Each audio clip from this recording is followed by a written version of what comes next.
আপনি শপথ টিকাইতে চাচ্ছেন আর নির্বাচন কমিশন সংবিধান লঙ্ঘনকারী ব্যক্তি হিসেবে চিহ্নিত করছেন, কারণ উনি আরেকটি শপথের কাগজ দিয়েছিলেন। এই কারণে তার কারণটা কিন্তু আইনি নয়, রাজনৈতিক নয়, এটা মানসিকতা।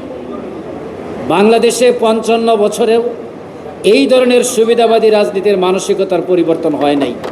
চ্যালেঞ্জটা আইন এবং রাজনৈতিক যতটুকু, তার চাইতেও বেশি চ্যালেঞ্জ হচ্ছে মানসিকতা। কারণ আইন তো ঠিক আছে, প্রেসিডেন্ট আদেশ দিয়েছেন, গণভোট হয়েছে, জুলাই সনদ তৈরি করতে ঐক্যমত্য কমিশন এবং 30টি রাজনৈতিক দলের 270 দিন অতিবাহিত করতে হয়েছে। সকল রাজনৈতিক দল ঐক্যমত্যের ভিত্তিতে যে পয়েন্টগুলোতে ঐক্যমত্য হয়েছেন সেই পয়েন্টগুলোই গণভোটে দেওয়া হয়েছে। এখানে তো নতুন কিছু বানিয়ে দেওয়া হয় নাই। বিএনপি এখন কতগুলো নতুন প্রশ্নের উত্থাপন করেছে। ওনারা কিছু কিছু বিষয়ে বলছেন তাদের নোট অফ ডিসেন্ট আছে।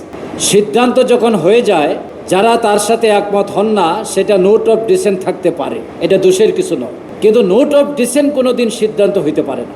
এর বহু নজির বাংলাদেশে আছে, সর্বোচ্চ আদালতে আছে। আপিলেট ডিভিশনে অন্তত 5টি জাজমেন্ট ছিল নোট অফ ডিসেন্টিং জাজমেন্ট, কিন্তু নোট অফ ডিসেন্টের কারণে তো ডিসেন্টিং জাজমেন্টের কারণে সেগুলি তো কার্যকর হওয়া থেকে বিরত থাকে নাই। শহীদ আব্দুল কাদের মোল্লার মামলায় একজন বিচারপতি সম্পূর্ণ দ্বিমত পোষণ করে জাজমেন্ট দিয়েছিলেন, কিন্তু তার ফাঁসি তো আটকে থাকে নাই। আল্লামা সাঈদীর মামলায় 4 জন বিচারপতি, রায় হয়েছিল 3টা, একজন মৃত্যুদণ্ড, একজন খালাস, আর 2 জন আমৃত্যু কারাদণ্ড। এখানে তো 3টা ডিসেন্টিং বক্তব্য ছিল, কিন্তু সাঈদী সাহেব তো 13 বছর কারাগারে থাকা অবস্থায়, চিকিৎসা বঞ্চিত অবস্থায় শেষ পর্যন্ত আল্লাহর কাছে চলে গেলেন। সুতরাং ডিসেন্টিং বক্তব্য এটা কোনোদিনও সিদ্ধান্ত পরিবর্তন করে না। বিএনপি একটা রং বক্তব্য দিয়েছে। পার্লামেন্টে দাঁড়িয়ে যে কথাটা তারা বললেন গত কয়েকদিনে, প্রথমে বললেন, শেষ দিন বলেছেন যে নির্বাচন কমিশন সংবিধান লঙ্ঘন করেছে। এটা তো আইন প্রণয়নের জায়গায় বক্তব্যটা দেওয়া হয়েছে, এটার একটা অফিসিয়াল ভ্যালুস আছে। যদি নির্বাচন কমিশন আইন লঙ্ঘনকারী হয়ে থাকেন, সংবিধান লঙ্ঘনকারী হয়ে থাকেন, তাহলে এই প্রতিষ্ঠানের কাছে আপনারা শপথ নিলেন কেন? তাহলে তো আপনার শপথটাও সংবিধান বিরোধী ব্যক্তির কাছে নেওয়া হয়েছে, আপনার শপথ তো টিকবে না। আপনি শপথ টিকাইতে চাচ্ছেন আর নির্বাচন কমিশন সংবিধান লঙ্ঘনকারী ব্যক্তি হিসেবে চিহ্নিত করছেন, কারণ উনি আরেকটি শপথের কাগজ দিয়েছিলেন। এই কারণে তার কারণটা কিন্তু আইনি নয়, রাজনৈতিক নয়, এটা মানসিকতা। বাংলাদেশে 55 বছরেও এই ধরনের সুবিধাবাদী রাজনীতির মানসিকতার পরিবর্তন হয় নাই।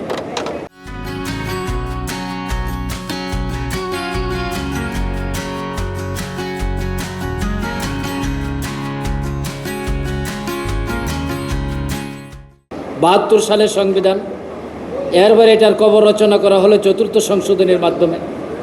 এরপরে আবার 75-এর পট পরিবর্তনের পর এখানে 77 সালের গণভোট এবং যে প্রেক্ষাপটে যত পরিবর্তন হয়েছে, এই পরিবর্তনগুলো তো একটি মানসিকতাকে সামনে রেখে একটি পরিবর্তন করা হয়েছিল। আজকে এত বছর পর মানুষ তার গণতান্ত্রিক রাইটটা অ্যাপ্লাই করেছে। সবার প্রত্যাশা ছিল যে আমরা আর পূর্বের অবস্থায় যাব না, কিন্তু অলরেডি আমরা পূর্বের অবস্থায় চলে গেছি। আমরা যদি বলি যে পূর্বের অবস্থায় এখনও যায়নি, তাহলে ভুল হবে। সংসদে আমরা চেয়েছিলাম সমস্যার সমাধান, কিন্তু হয়নি, রাজপথেই হয়েছে। এবারের রাজপথের স্বরূপ, চরিত্র এবং অবস্থানটা হবে সম্পূর্ণ ভিন্ন, কারণ রাজপথ ফুললি প্রিপেয়ার্ড। আগে এটা প্রস্তুতি নেওয়ার জন্য অনেক সময় লেগেছে। আমার মনে হয় না এখন আমরা যত ব্যাখ্যাখানে দিচ্ছি, অনেক বেশি ব্যাখ্যা গ্রামের লোকেরাও জানেন। আমি একজন ক্যান্ডিডেট ছিলাম, 30টা কেন্দ্র দখল করে আমার চোখের সামনে আমি দেখছি কিভাবে আমাকে হারাই দেওয়া হচ্ছে। এই এলাকার লোকেরাই যখন সংলাপ হচ্ছিল ঐক্যমত্য কমিশনের আর নোট অফ ডিসেন্ট দিচ্ছিল, টেলিভিশনের পর্দায় দেখে ওনারাই মন্তব্য করছেন এরা ক্ষমতায় গেলে এটা একটা বাস্তবায়ন করবে না। পাবলিক সেন্স ক্লিয়ার হয়ে গেছে। সুতরাং জনগণ চেয়েছিল একটি স্বৈরাচারের পতনের সাথে সাথে স্বৈরাচারী ব্যবস্থার পরিবর্তন। সেটা যখন দেখতে পাচ্ছে না, জনগণ সেই ব্যবস্থা পরিবর্তনের জন্য সর্বোচ্চ ত্যাগ স্বীকারে প্রস্তুত আছে। আমি আশা করব, আমি অত্যন্ত আশাবাদী যে আজকে আমাদের দেশপ্রেমিক সেনাবাহিনীর সদস্যগণ বিজ্ঞ আইনজীবী বন্ধুগণ এবং এখানে অনেক রাষ্ট্রবিজ্ঞানী একই লাইনে সবাই কথা বলেছেন। আমরা কেউ হতাশ নই, তবে উদ্বিগ্ন, আমরা উৎকণ্ঠিত। কারণ এত আন্দোলনের পর কিভাবে প্রকাশ্যভাবে একজন ভাই বলেছেন ডাকাতি করা হয়েছে, ডাকাতির চাইতেও ভয়ঙ্কর।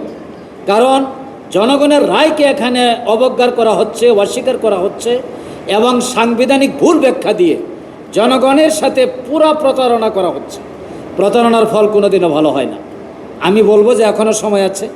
আমাদের একজন বিজ্ঞ লয়ার বলেছেন আফটার 6 মান্থ, মানে 180 দিন পরে যেহেতু এই সংস্কার পরিষদের মেয়াদ শেষ হয়ে যাওয়ার কথা বলা আছে, এইটাই যদি কার্যকর না থাকে তাহলে এইটা বাস্তবায়নের জন্য সেকেন্ড যে পার্লামেন্ট সেটা থাকার কোনো প্রয়োজন আছে বলে মনে হয় না।